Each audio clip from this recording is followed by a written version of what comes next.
Yo estoy como muy habituada al trabajo con dinámicas de poder, pues.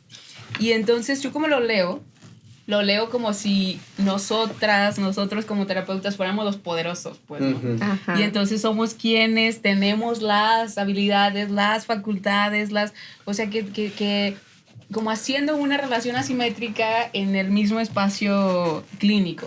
Y desde ahí me da mucho desagrado, pues. O sea, como digo, realmente ese tipo de interacción desde esa concepción me parece muy peligrosa, pues. Claro. Y me parece que finalmente pone a la otra persona en una posición de dependencia y que es a través de la otra persona, a partir de la que... Y creo que eso más bien, en lugar de curar, reafirma Claro. y ¿cómo se dice? Algo, Ajá, repite tipos de dinámicas de relación que más allá de curar, lo que hacen es seguir situaciones que realmente no, utilizando esa misma palabra, no curan, pues. Entonces, la primera sensación que me llega es justo esa, o sea, como, y también mucho esta sensación de idealización que se tiene de esta profesión, que la verdad es que, pues, no, o sea, no. Y yo, por ejemplo, lo vincularía mucho con este proceso de, pues, de incluso de justicia social, ¿no? Y reconocer que yo soy de las personas que con mi profesión identifico que la psicoterapia es un área limitada y que tiene cierto alcance y que no puedes aspirar a que te resuelva la vida. Entonces, hablando justo en los procesos de justicia, yo creo que es más valioso procesos de justicia social. Hace rato que mencionabas por dónde, yo creo que la justicia restaurativa, en donde sí se trata de esta persona que ha sido victimizada con esta persona que ejerció este delito, y la interacción más directa entre estas personas, regulada por otras personas que son intermediarias entre su proceso de interacción para reajuste, es la forma, pero es la que menos se practica, por ejemplo, aquí en México. Pues. Entonces, yo confío más en ese tipo de procesos que acompañadas por un proceso terapéutico que te ayude también a clarificar, pues, qué es lo que necesitas, ¿no? Por ejemplo, yo creo que, partiendo de la pregunta que les mencionaba hace rato de, ¿tú qué esperas de este proceso de investigación? O sea, yo si a mí me lo preguntaran, yo no sé si sabría contestar, pues, o sea, porque creo que sí necesitas un montón de reflexión sobre tu vivencia, sobre los impactos que tuvo, que implica un nivel de autoconocimiento muy profundo, como para que realmente puedas reconocer qué. Entonces, el espacio terapéutico te podría justo facilitar todo esto. Como de manera conclusiva, creo que es una idealización, eso, y que es muy dañina para las personas que acuden pensando eso. Que se van a curar ahí, pues. Sí, claro. No sé qué piensan ustedes, con Fray y sí. Ahorita que te estaba escuchando, Sandra, yo lo primero que pensaba es que lamentablemente, o sea, digamos que, aunque me da mucho gusto escucharte, siendo muy honesto, me da mucho gusto escuchar tus palabras, porque se nota como esta reflexión muy personal y muy de ética personal, o sea, de ética propia. Pero, o sea, desde análisis más que nada de Michael Foucault, o sea, ya nos ha dicho que como profesión, la psicología, sí buscamos un biopoder sobre el otro. Sí, sí. O sea, lo tenemos, como profesión lo tenemos. Que como individuos, que tú, yo, Sergio, Ceci, nos sintamos incómodos con ese poder o lo cuestionemos es otra cosa. Pero como profesión lo tenemos. Porque es la cuestión de justamente decir, nosotros tenemos el saber. Y lo que eso diría... ¿no te parece peligroso? Muy peligroso, pero es lo que hacemos los psicólogos. Nosotros sabemos sobre la psicología y sobre las cuestiones esa es la parte de la afectividad que creo humana. que pudiera diferenciarse muy padre, como decir, sabemos de la profesión, pero lo que se pone en juego ahí son las experiencias de las otras personas y ahí está el saber que realmente es el prioritario. Bueno, no el prioritario, más bien el otro saber que combinado con el saber de la persona que está ejerciendo ahí la profesión, se puede combinar muy bien, pero como creyendo que el saber es el institucionalizado. Exacto. Y no el de la vivencia Ajá. psíquica, ahí es donde digo, Sí. ay, Sí, no, justo es el detalle, ¿no? Como dices, o sea, de hecho, a mí me gustan acercamientos más psicología social, más psicología comunitaria, Claro. donde dicen no hay una relación justamente jerárquica, sino hay dos conocimientos diferentes. Claro. Hay un Sí. conocimiento subjetivo de la persona y un conocimiento teórico, por llamarlo de alguna manera, desde este acompañamiento, ¿no? Pero aún así lo que nos enfocó es, pues, es que nosotros como profesión, aunque no queramos, participamos en una profesión que se pone en una jerarquía de poder. Y el detalle es que sí es una fantasía, pero es una fantasía que la propia profesión nos encargamos de mantener. Quizá nosotros no como individuos, pero la profesión sí. Y cuando estaba escuchando, Sergio, yo lo que pensaba es que si trabajamos con entidades nosológicas, como es depresión, como es trastornos de depresión, trastornos de ansiedad, episodios depresivos, ansiedad, trastornos de personalidad, lo que decimos es que sí son enfermedades.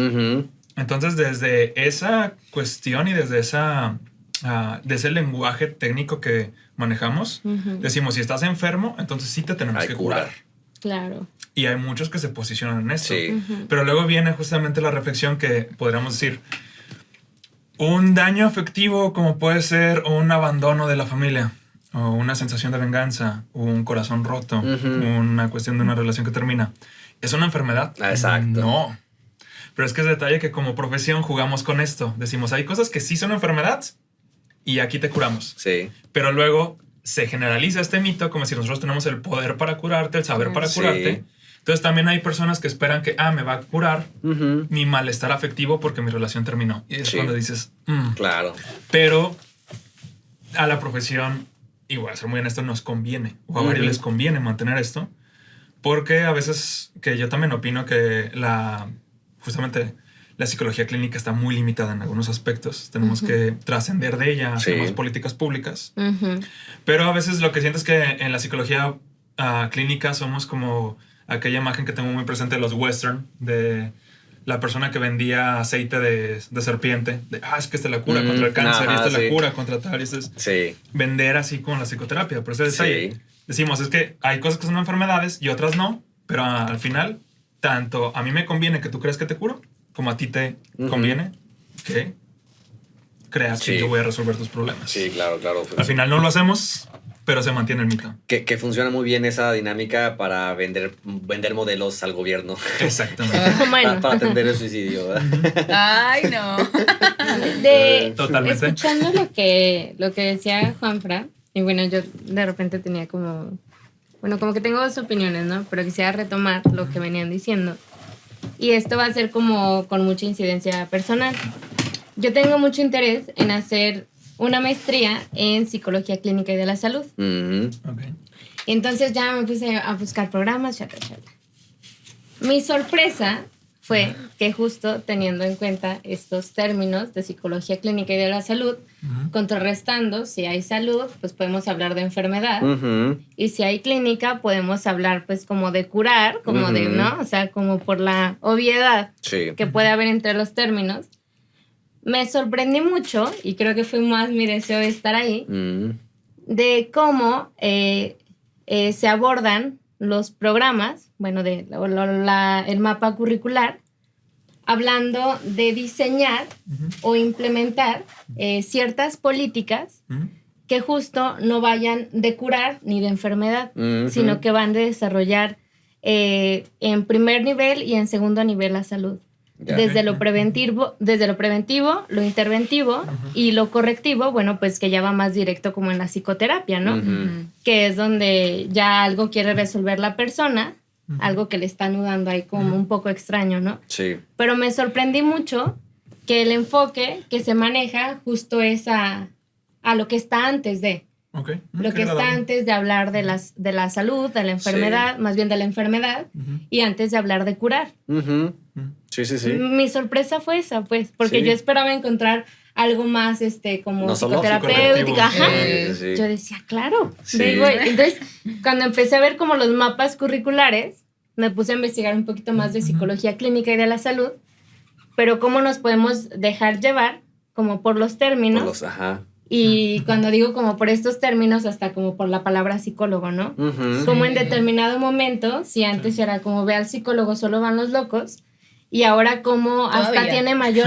Pero a mí se me hace muy interesante cómo tiene mayor resonancia cuando dices que eres psicólogo, porque te voltean a ver así como, Sí. tú sabes cosas. Sí. A ver, ven. Sí. No, o no, es que es psicóloga.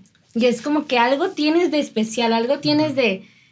como que tienes algo que no tienen los demás. Ajá. Y pudiera ser que es este poder de curar o de arreglarle Sí. a alguien algo, ¿no? Sí. Cuando realmente, pues si hablamos de acompañamiento, va de lo contrario, ¿no? De que esa Exacto. persona empiece a buscar o a hacer sus propios arreglos a través de la compañía que le puede Claro, entender. claro, Sí, claro. Ujú. Y eso se me hace muy, muy valioso de rescatar, porque sí, yo estoy de acuerdo que sí, a la hora de que uno pues está en pues tomó una profesión, o sea, estudios que nos dieron ciertos saberes y que a la hora del ejercicio pues sí habrá cierta noción de poder ahí de por medio en ese encuentro, pero creo que también como dice el tío Ben, con gran poder viene una gran responsabilidad. Ujú. Y desde ahí es que, pues sí, o sea, creo que habrá un saber, hay un saber que se tiene por esta trayectoria, pues, ¿no?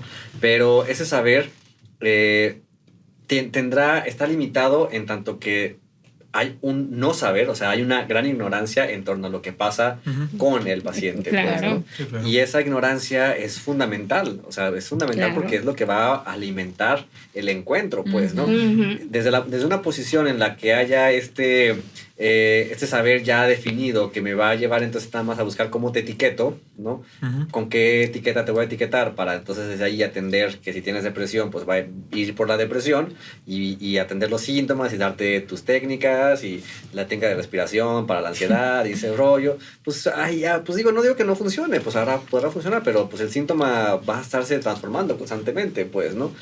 Si se calma de esta forma, pero va a surgir de otra forma. Claro. Si no se le da lugar precisamente a esto, que responde más bien a la subjetividad que está ahí en juego del paciente, pues, ¿no? A su historia, a los discursos que operaron sobre ella. Y que sí, o sea, pues bueno, o sea, creo que la noción de cura, creo que de alguna forma, sí, como decía Juanfra, pues tiene cierta conveniencia, pero que por otro lado también ahí hay que reconocer que, pues, si se pretende pensar en cura como liberarse de cualquier malestar, no, No. eso no va a pasar. No, Eso no va a por ahí. pasar. No, o sea, la cura no tiene que ver con un liberarse de malestar o llegar a un estado de felicidad pleno. Tiene que ver, pues, quizás más bien con vivir mi vida de una manera más manejable. Ajá. Sí. ¿no? Claro. Pensémoslo de una forma así, pues, ¿no? Y hablando de la venganza, o sea, ligándolo con eso, creo que en la clínica, pues sí, o sea, me encantó en la parte del episodio del odio, tú que ya lo viste, que dice que lo viste, Ya. como mencionábamos esta parte decía Diana, legalicen el odio, ¿no? Que es una forma Sí. en la cual hablábamos de precisamente hacer del odio, porque creo que el odio va muy ligado también con la venganza de alguna forma, o sea, hacer de esta pulsión destructiva no algo que tendría que cancelarse, ni que tendría que negarse, ni reprimirse, porque eso va a tener efectos Claro. nocivos, por supuesto, ¿no? Y más bien en esa legalización del odio, o en este caso de la venganza, pues responde más bien a cómo darle un lugar Exacto. limitado, o sea, con límites, pues, ¿no? Ujú. Pero que tenga un lugar ahí, pues, ¿no? Claro. Sí, Que sí, se sí. le reconozca, que se le dé. Y creo que en los espacios terapéuticos, no sé qué digan ustedes, pero es un espacio donde se puede poner en juego eso Sí. de una manera que no implique la represión, el castigo de por medio. O sea, La censura, La censura. de ese deseo, ¿no? ajá. Sí, exacto. Que creo que antes que mencionaba este tema de la tendencia al perdón, creo que muchas de las, no sé cómo llamarlo, pero de las prácticas luego también en psicología se dan en función de eso, o sea, como de perdona, y ese va a ser el proceso con el que Claro. tú puedas. Luego se escuchan estas situaciones de, es que si tú tienes esos deseos, te esclavizas, Ajá. ay, no Ajá. manches, o Sí, sea, sí. como esa parte es una de las cosas que yo creo que totalmente de acuerdo contigo, legalicemos la venganza también, darle un lugar a la venganza. Y de lo que se trataría, pues más bien es de regularlo, ya no a nivel institucional, sino a nivel de la propia relación que se tiene con esa otra persona que Ujú. creó esa situación de injusticia, por así Ujú. decirlo, Claro. ¿no? Entonces, más bien, a lo que quería llegar es, sí creo que es necesario que se pueda reconocer que también en algunos espacios terapéuticos se va a censurar la venganza. Ujú. Claro. Y entonces en ese sentido, como también ser que más bien que este espacio nos sirva para poder socializar esto y que las personas puedan identificar también que requieren un espacio terapéutico en donde se pueda hablar de eso. Se puede, ándale, Claro. ándale. O sea, que se pueda dar lugar, que se pueda dar, sobre todo algo importante, que se pueda dar valor Ujú. a los procesos de venganza. Sí. Que eso puede ser, perdón, que eso Adelante. puede ser de repente no contrario, pero sí como que diferente al curar, ¿no?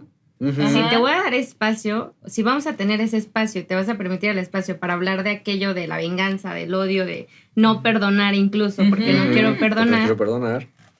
pareciera como que no se está abogando por la cura, ¿no? Porque no Claro. te estoy dando la solución inmediata. Ujú, ujú. A lo mejor primero es la validación, ¿no? Y la Ujú. manifestación de lo que hay. Claro. Sí, sí, A mí me parece muy valioso esto porque, si digo, se podría pensar que lo que se dice es en legalizar la venganza o legalizar el odio es como un desplome de ello, pero no, creo que ese es el énfasis en la parte de que legalizar implica marcar límites, o sea, Sí. validar y marcar límites a eso. O sea, porque también el punto, por ejemplo, del psicoanálisis, pues es a lo que se le apunta es a poner límites al goce, pues, ¿no? Claro. Y desde la limitación, pues darle lugar a un deseo, o sea, como a moldarlo, acomodarlo para que esto se configure como deseo después, ¿no? Y esa es la cuestión, o sea, lo pulsional ahí va a estar, validarlo, y creo que cuando les ha juzgado en la clínica, cuando un paciente está hablando de este sentimiento hostil que a lo mejor no reconoce como tal y se le refleja, pues, oye, pues, ¿qué es? Pues, ¿tú qué estás sintiendo? Pues, Ajá. Sí. hay mucha hostilidad en eso, pues, ¿no? Sí, y sí, entonces sí. como que empiezan a sentir cierta liberación y se puede empezar a hablar de eso. Claro. Y es como una forma también de empezar a permitir que en esta validación, en este hablar de esta pasión tan destructiva que se puede llegar a sentir, pero cómo empezar al hablar de ello a crear procesos para que pues pueda haber algo de satisfacción de ello sin que implique una destrucción de ese otro, pues. Claro. Sí. ¿no? Sí, sí, sí. Y si no es en el espacio terapéutico donde se pueda dar eso, pues como se me hace difícil que en otros espacios donde más marcado se tiene el que eso no es algo que debiéramos sentir. Ujú, Sí. ujú. Bueno, justo yo lo que estaba pensando es que hay como un doble discurso porque sí hay una sublimación cultural, Ajá. pero creo que se debe de permitir, como dices, esta sublimación Sí. también personal. Porque lo que estaba pensando es como en todas estas historias, en estos superhéroes, en estos Ajá. justicieros que Ajá. adoramos, que es como la cuestión de, hay una venganza. De hecho, la última de Batman, si no lo han visto, se lo recomiendo. Claro, claro. Pero es básicamente tal cual, o sea, el hilo de la película. O sea, el Batman de Robert Pattinson pasa de una cuestión de soy la venganza a una cuestión de debería de irme más hacia el castigo como justicia. Ujú. Pero se da un paso hacia de la venganza a la justicia. Sí. Y culturalmente tenemos como esa sublimación, o sea, películas, si han visto Old Boy, se la recomiendo mucho, es más compleja en cuanto a Sí. venganza, pero hay productos culturales desde Hamlet, Hamlet es la versión más clásica de la historia de venganza, que le damos cabida, así como de, mira, estas historias. Sí. Y lo último que estaba pensando es, también le recomiendo mucho la película de La Civil, que de hecho es aquí de México. Ay, no la he visto. Habla justamente de una cuestión de una madre que de repente le secuestran a su hija aquí en México y como esta búsqueda por, ¿no? Claro. Entonces, o sea, culturalmente sí la tenemos, pero de nuevo, como que también la cultura tiende, y lo entiendo, siendo honesto, yo estoy de acuerdo al respecto, la cultura tiende a la venganza, pero trasciende hacia la justicia, Claro. ¿vale? Porque necesitamos como estos límites. Claro. Pero lo que estaba pensando, Sandra, es de hecho en algo que comentaste hace unos minutos, que era que en la clínica lo que debemos de hacer, o bueno, no deber como palabra, ¿no? Se Pero el puede. acompañamiento justamente es la cuestión de encauzar. A mí me gusta esa palabra. Se encauza los sentimientos que puede tener alguien respecto a la venganza. Y pensé mucho como en una cuestión que mencionaba Brunner, que por ejemplo, lo lúdico es un cuadrito. O sea, les enseñamos a los niños, en este cuadrito puedes jugar, ¿vale? Te pasas de este cuadro, ya no es juego, ya estás lastimando a alguien. O aquí ya estás lastimando sus sentimientos. tal. Claro. Entonces, en este cuadro puedes expresar la venganza. ¿De qué manera? Fantaseando que al Ay, sí. chavo o al ex o a quien sea se le cae su celular y se Sí. le rompe justamente la mica. Solo Y la ya, mica. solo la mica, exacto. Porque eso es lo que es Ese es bonito. el límite, porque ahí ajá. está el cuadrito y ya es como, no, se le rompe la pantalla. No. Ya, no. ahí ya no. Ya se Claro. salió del cuadrito. Ah, ok. Pero en este cuadro que nos podríamos pintar, se le encausa esos sentimientos y hay esa satisfacción. Ujú. Entonces es esto, siente la venganza, sí, hay que encuadrarla y hay que encauzarla en este Claro. momento. Quiero ir a su casa a hacer tal cosa. No, ya no vas a su casa a rayar el carro, no. Imagina qué pasaría así. Claro. ¿vale? Claro. Entonces es como estos espacios donde creo que es lo que deberíamos Sí. de acompañar. Sí, Permitir sí, sí. al otro encauzar Totalmente su de afectividad. acuerdo. Y mencionas esta parte de sí de las producciones culturales a nivel de la historia de superhéroes que me parecen muy valiosas, o las películas, por ejemplo, que pues quién no ama a John Wick porque va a vengar la muerte de su perro, ¿no? O sea, y hay mucha satisfacción en este tipo de películas porque hay una sublimación de por medio ahí, pues, ¿no? Sí. Es en ese tipo de recursos. Creo que es bien valioso esta parte porque incluso hasta Batman tiene límite en su venganza, ¿no? Él no mata, por ejemplo, ¿no? Es, Sí, exacto. es el límite que se estableció en su proceso. Y así, ¿no? O sea, creo que a la construcción propia vendrá en los procesos terapéuticos, de cómo se manejará.